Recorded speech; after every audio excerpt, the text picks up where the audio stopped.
Hey there, everyone. Hope you're doing very well. Welcome back to British History. Today, I wanted to jump in here and talk about the royal family. I thought that would be the best use of our time. And it's always an interesting topic. It's one of those where you look at the whole of people's interest in the UK, and a lot of it centers on the royal family. You can imagine a world where if you pluck the royal family out of Britain, or maybe they just disbanded, or they lost all their money and weren't famous anymore, how the draw of the country might be a little bit different. They're kind of intertwined at this point.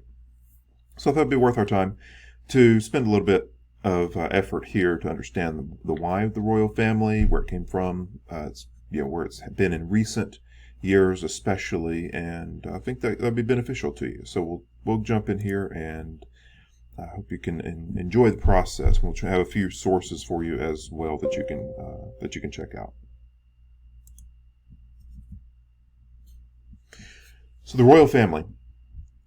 The question I would pose in class here would be, why would you have a royal family? You can think about that for a second. We don't process the need for one a lot these days. Most of the world has moved toward democracies. The world, and even countries that have royal families, the vast majority are democratic, and the royal family often serves as a sort of figurehead position. But for a long time, why did countries have a royal family? And the answer really is that it was a form of government. It's a monarchy.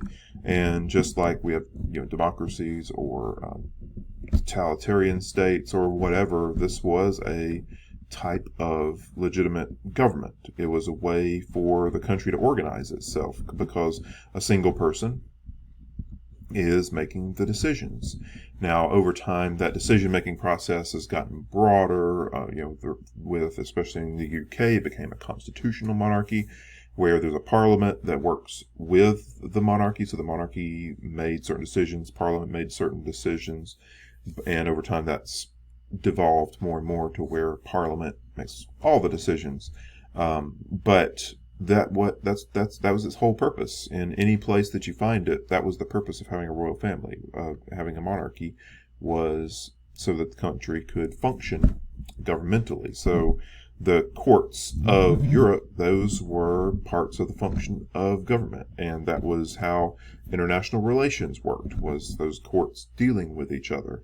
And that was how wars were fought, how trade decisions were made, how money decisions were made. So all those things that later become part of this more democratic process are all funneled through a single decision maker. And so that can be good or bad, depending on if the monarch is good or bad. But that was its whole purpose there. So Britain did not start out that way. So this is just a lot of information in one slide, but I think it's at least useful to you to hear where all this has come from. Now, if you want to dig into this in a more nerdy way, and I want to go on a deep dive, there's a let me pull it up here. I had just a second ago, but I forgot the name. It's called The British History Podcast. If you're looking at it in your podcast player, I don't know if you can see it very well there on the screen, but it's just a picture of the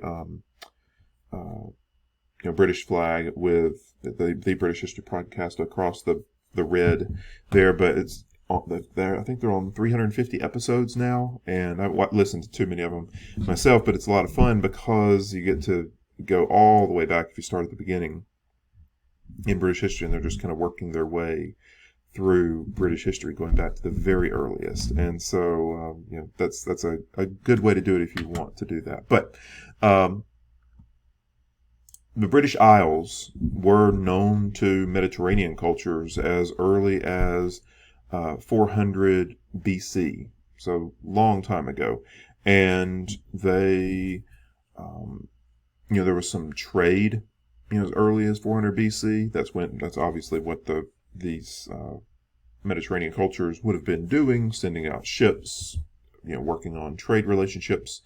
And so, Britain isn't in the Mediterranean, but they, could work their way there around Spain, and then up the coast, and they would find the British Isles right up there. So that was, they were connected to the world, the world that early, that developed part of the world, which was the Mediterranean with the Greeks and then the Romans. By 55-54 BC,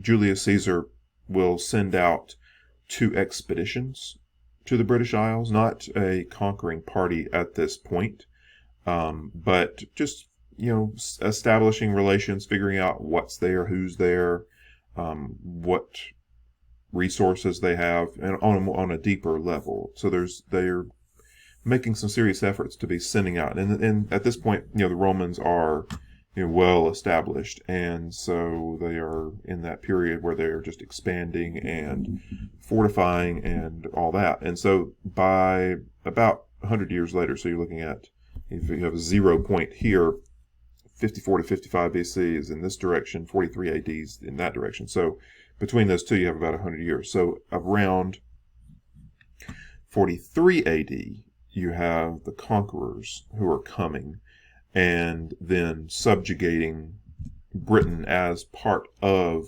the Roman Empire. And if you have ever watched the movie Gladiator, the opening of that has the Romans fighting the Britons, sending, literally fighting with fire there. And if you looking at the comparison between the two, the Romans at least the army looks very polished and formal, and the Britons who they're fighting look really, really rough, almost caveman-like in a lot of ways.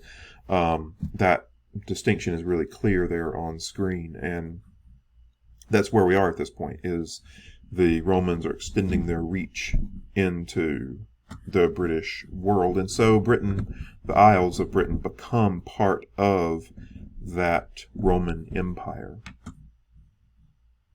And even today, you still get aspects of that Roman world in Britain. You have Bath, the town or city of Bath, England, is known for its Roman baths. That was the reason it got its name. But even still, they make discoveries. So it was just not too long ago, there was a English farmer, digging in his ground, and an area that hadn't been dug, and started coming up with all these little square rocks, just bunches of them, lots and lots of square rocks. Suddenly realized that these are tiles, and when contacted experts in the area, and they realized that this was it had once been a Roman villa. There were people,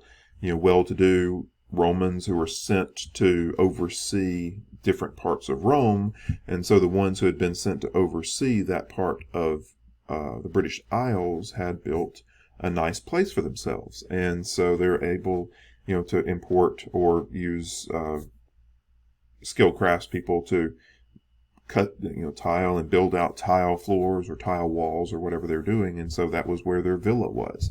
And they so they're still making discoveries like that today.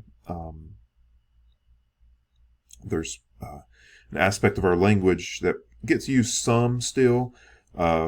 People will say we're going beyond the pale here, beyond the pale. It's not a term that's used a lot, but basically it was a wall that was built by the Britons, and that was the wall or by the Romans, and that was the wall that said, okay, beyond here, it's basically frontier, and it's not safe. We haven't conquered that part of the world. And so going beyond the pale was to go into an area that we don't understand particularly well, might be dangerous, and so that kind of that made its way into our language over time. And so that's going to carry on for a good 360 years, to the point where in about 410 AD you have the Anglo-Saxon the Roman Empire is going to crumble over time, and then the Anglo-Saxons are going to conquer England, which is where that terminology Anglo-Saxon comes from. That's 410 AD. And over time, this is what they're going to set up. It's called a heptarchy. It's a really weird word. It's actually almost hard to say in some way, heptarchy. This is going to get set up and last about 400 years. And it's going to be 7 kingdoms. These are the old kingdoms of England, the very traditional ones that get set up and become sort of the ancient royal lines of England. They are the forms of government in England for a very long time, and so that's going to be the design here, is the heptarchy. And I won't go into a lot of detail on that just because, honestly, it doesn't have a lot of implication on what we're doing here. It is interesting history, but for what we're doing right now, I would encourage you to look into it a bit more. Some of this starts to consolidate under this person, Egbert of Wessex. The King of Wessex basically comes into control of 3 of the 7, and so you start to see some consolidation there, even though they are still 7 kingdoms. But this is going to be the way that it remains until 1066, which is always a big date. If you are a child in Britain and take any sort of early history classes, this is going to be one of the big ones, that those dates that get sort of seared into people's minds, much like Americans have 1776 and other dates, permanently in your brain. This is going to be the one there. So the Norman conquest in 1066. I think I'll pause there. There was enough introduction, and we'll come back and talk about the Norman conquest specifically.